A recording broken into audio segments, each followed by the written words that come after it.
The Surfing Violinist presents Glimpses of Valentine's Perfection, Surf Log 50. February 1st was my birthday and we were going to have surf, but I was too high on copium to admit that the leftover swell was probably not going to have the power my favorite board required. So I stubbornly Huntington hopped my way across shin to calf to knee-high to a grasshopper J-Bay and got frustrated pretty quickly. Vinny got a few, and the water was beautiful. Maybe should have just gotten some more slow-mo tiny tube views. Maybe worked on body surfing, actually. You can see my lead arm looking still a bit ungainly and floppy, something we are going to keep hearing about until I am satisfied, and I'm curious to check other first-person footage from real rippers like Sheldon Simkiss at Snapper Rocks and Ian Gentile at Honolulu Bay to compare what our back arms are doing. I feel like I'm seeing my back arm too much, like it's almost always way out in front of me, like it's leading the way, and I feel like this has got to be compromising my setup a bit, but we'll need to do a bit more research. And then on my final wave of the east side, I get a bit of face and almost have enough speed to do a turn, which just ends up being a stall. The first pump, you can see my left arm torquing inward, wrist limp, hand in a lazy Cro-Magnon fist, elbow out like I'm holding a football. And as I go, this same floppiness just keeps appearing. What I notice about surfers with better style is the economy of movement. They're not flailing. And when you do see their arms, it just looks like they're doing some kind of slow dance. I decided to check the other side of the pier, where a little pitchy wedge was doubling the size of the waves showing on the east side, and had a bit more fun. I even got to work on the pig dog takeoff a couple times. And what's this? Enough wave face to perform some version of a maneuver? Oh, what? So let's check out the form here, and there it is, the floppy wrist to lazy Cro-Magnon clench. I open up a bit for the floater attempt, not bad, and then there it is. So that is the look of the kook at rest. After every imagined successful maneuver, like mean girls who have a resting bitch face, kooks have a resting kook stance that always manifests in a kind of kook claim. You can put lipstick on a pig, and you can method act style for a second, but the inner kook just can't keep from showing off, no matter how much you bully him. So, the inner kook must be eradicated, given no quarter. Nonetheless, it wasn't a bad way to keep my 2025 resolution to touch saltwater every day by getting some time on my feet on my birthday. I tried to keep the touch salt resolution in February, but spoiler, I missed 3 days, so not a total win.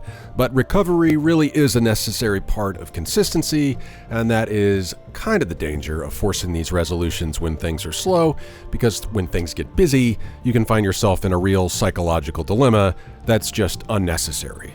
So in March and April, I will calibrate the resolution to include some regular rest days to accommodate those busy weeks, especially as our tourist town approaches peak season.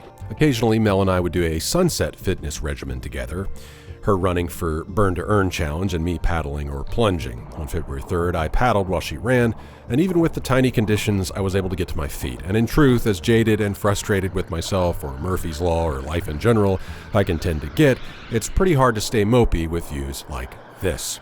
As Warren said in response to the January vlog, that Gulf is a healer, and it is the truth. And man, it feels good to be home. On Wednesday, February 5th, I joined the local skimmer crew at Schooners, and the skim was pretty fun. I was just trying to launch some airs out the back, and even the kook flails felt good. On Saturday, February 8th, I did a log session on a teeny tiny day at Treasure Island Condo. Usually the goal on the almost unbreakable wave days is to see if I can make it to the sand, and after some negotiating, I found one that let me connect. If you would have told me when I was 16 that I could have been quadrupling my time on my feet in a given month by just owning a longboard, I would have scoffed. Youth is wasted on the glib, but better late than never. Getting a 10-second ride when all systems say totally flat is a win for me. And speaking of the Gulf being a healer, we all got stir crazy on Sunday, February 9th, and had a log sesh with Bellamy, Stalvey, Mohit, Seth, and a few others. And the water was just legendary swimming pool iridescence. Got some party waves in. I went right on a section that looked like it was so shallow I was sure to bottom out with my 10-inch Quinny fin, but it let me find my magic carpet ride to the sand more than once. Again, a 15-second ride on an almost flat day with views like this? Yeah, I'll take it. So sometime during this run of flat spell, I hurt my knee skimming. I don't even know what I did. I did get one of the best feeling re-entries I have had since I was a kid. I mean, this one really felt like surfing. So I think I kind of tweaked my hip flexor, which set off a chain reaction of pain, weakness, and fragility from my right calf all the way up to my lower back.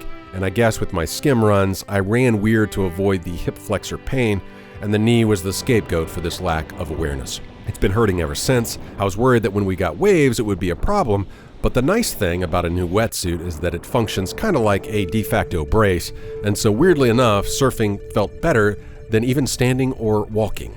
On Wednesday, February 12th, I got to take the Disco Inferno out for a session with a bit more juice, and there it is. And there it is. I'm trying to think of a new term for this stance to imbue it with the necessary ick to persuade me to be cognizant of its approach. Or maybe a sloth in a sling trying to dance like Elaine Bennis. As Jerry Seinfeld would say, a full-body dry heave set to music. So we'll go with that for now. Or maybe it was George who said that. Can't remember. Had a few fun ones that Wednesday, a little chunkier than I expected, and it kind of seemed like County was coming together with a bit of a right. But on this one, I dug my inside rail, getting a bit too excited and rushing through the section, and that one miscalculation just kicked me out. That one hurt my feelings. This left felt good, but again, looking at footage, I'm really just not dropping all the way in, backside, and my bottom turn sets me up for a weird angle for the top turn. It felt nice, though, to have a backside wave with enough speed to let me attempt to spray. This little bash felt too good, kind of like that skim bash I mentioned earlier, and why it is important on the Gulf Coast to have other analogous sports to help maintain skills when the flat spells persist, because the bowl and the skim allow me to work on functional weighting to ride out of these little hacks. The February day of days was the 13th, a Thursday. I was off. We were hoping for good wind, but it hadn't arrived in front of the storms. Looked pretty lousy, but I had resigned myself to get a dawn patrol in. A dude taps on my window and asks what I think. I'm just kind of evasive and say I'm probably paddling out. Well, it turns out his name's Harlan, a mountain bike skills instructor, and he was passing through looking to catch a few while in his old stomping grounds. He joined me in red as we dodged lightning strikes for the next hour and a half. None of us really got the wave we were looking for, but we had some really good conversations about skills coaching and how what he does for cyclists is what I need for surfing. I showed them both one of the clips from the morning, this one, and I was bemoaning the sloth in a sling trying to dance like Elaine Bennis stance. One of the things he teaches his clients is minimize to maximize, to take more experienced riders on easier courses so they can spend less time reacting to conditions and more time honing mechanics. Rhett emphasized how he's been trying to get me on a surf trip where we could do just that, focus on our style, speed, and form without having to worry about the inconsistency and unpredictability of our fickle surf. Well, we tried one more quick session after hiding under the pier, and I couldn't find anything, and as the thunder continued to rumble, we just decided to call it a session. When I returned at 12:30 after the winds had gone offshore, I thought I should probably call Rhett and let him know it's looking good, only to see him packed in just about the best mini tube I've seen at this spot in a year maybe? I don't know. It's hard to gauge these things, but it had been a while since I'd seen a tube that looked that clean and potentially makeable. He didn't quite make it out, which ended up being the norm for the session for all of us. But it was so clean and it had organized so much better than it has been in a while. We all got some views, and if you could position yourself just right, you would have a racy section that made you kind of forget about trying to do anything, but just try to keep up. Felt really nice. Bo Bradbury was in the water getting water shots. Thomas flew his drone a few times. The other side looked good too, but for once the east side was really coming into its own. Dusty Mathis almost had this one.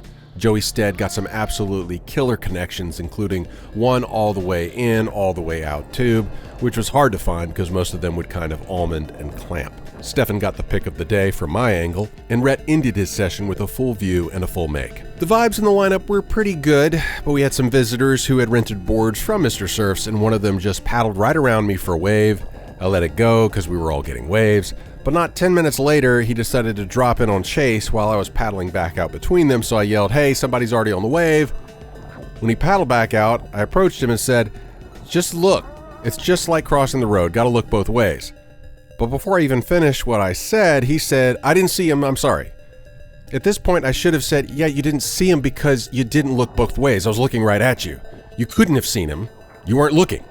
Anyway, one of their group was really talented and caught a lot of waves without violating priority, but his buddies made the lineup a bit of a Barney show, taking waves they weren't going to make super late One of the dudes even airdropped in on somebody on his belly on our 9-foot Stewart. Lucky no one ended up with a gouged out eye. Yeah, so just a normal day in a surf lineup where localism isn't enforced mercilessly. This is what happens with the crisis of the commons. If there's not some kind of enforcement, it doesn't have to be mean, it doesn't have to be mean-spirited, but people just get their panties in a wad if you ever say anything, like, I didn't do anything, I'm sorry, but it's always this passive-aggressive sorry, I'm sorry, I didn't see him.